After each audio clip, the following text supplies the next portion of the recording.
De retour sur le plateau, c'est l'heure de notre rubrique Le Broker du jour avec eToro et nos deux experts. Il s'agit de Antoine Fraisse-Soulier et David Derry, tous deux analystes marché chez eToro.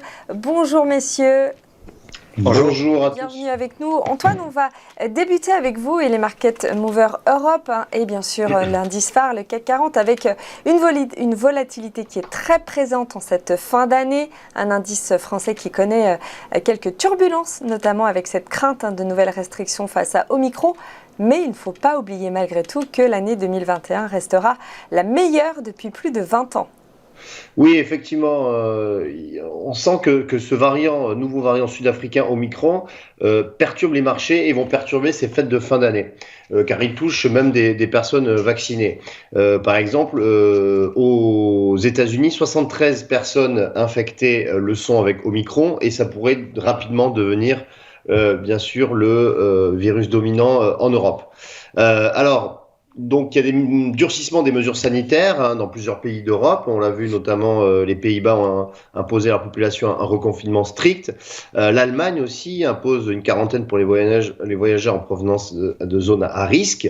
Et au Royaume-Uni, la situation est alarmante également. Donc, une nouvelle n'arrivant jamais seule. On a aussi aux États-Unis le rejet probable du Sénat du plan Biden de 1750 milliards de dollars après qu'un sénateur démocrate a annoncé qu'il ne soutiendrait pas le projet.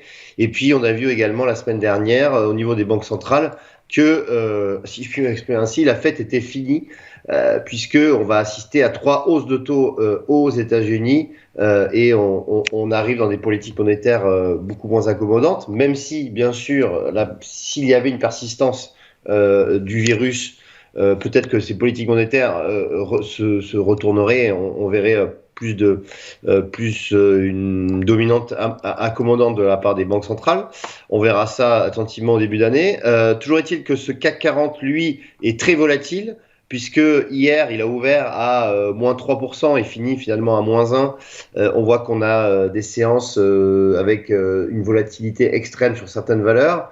Quand on regarde graphiquement le CAC 40, eh bien, lui, il navigue entre deux bornes assez larges finalement, c'est 6700 points et 7100. Donc là, on a dépassé les 6009 ce matin, on tente un rebond, même s'il n'est pas très puissant.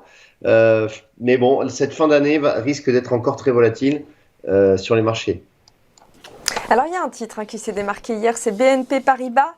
BNP Paribas d'ailleurs qui va céder sa filiale américaine Bank of the West pour 16,3 milliards de dollars et le titre est une des seules hausses lors de la séance d'hier. Oui, effectivement. Alors BNP Paribas, qui est la première banque européenne, a annoncé hier une nouvelle assez positive, puisque la banque française a annoncé du coup avoir conclu un accord avec Banque de Montréal en vue de lui céder Bank of the West, qui est une banque américaine, pour 16,3 milliards de dollars, comme vous l'avez rappelé. Ça représente 20% de capitalisation boursière pour BNP, donc c'est considérable.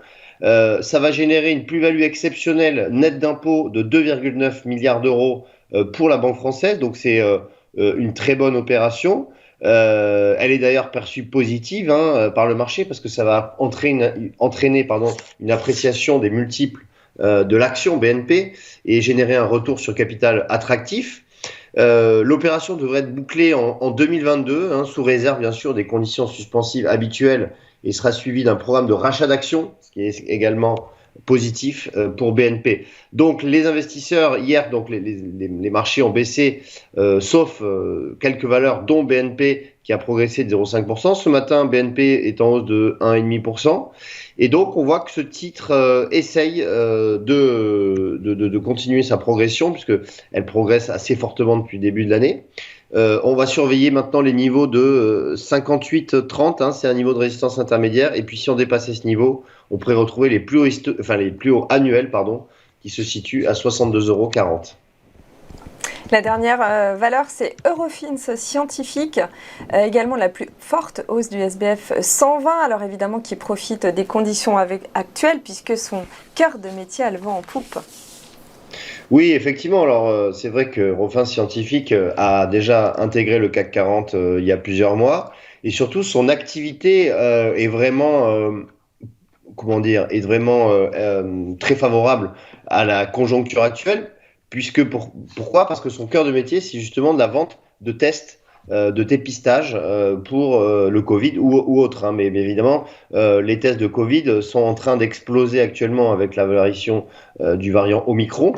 Et donc, c'est un titre qui est vraiment à contre-courant des autres valeurs, c'est-à-dire que lorsque les marchés financiers baissent, généralement Eurofins Scientifique monte. On l'a vu hier, plus forte hausse du SBF 120 à plus de 2,5%. Donc, c'est en plus, cette semaine, une banque du Midwest américain est passée à l'achat sur le titre, avec un objectif de cours à 130 euros contre 105 euros précédemment. Donc, étant donné que on n'en a pas fini, bien évidemment, avec ce variant Omicron, parce que les laboratoires Moderna et Pfizer nous annoncent qu'on ne devrait pas trouver de sérum avant juillet ou août de l'année prochaine. Donc, on va encore faire et refaire des tests PCR ou antigéniques, et donc ça devrait soutenir Eurofins Scientifique qui est spécialisé dans ce domaine d'activité.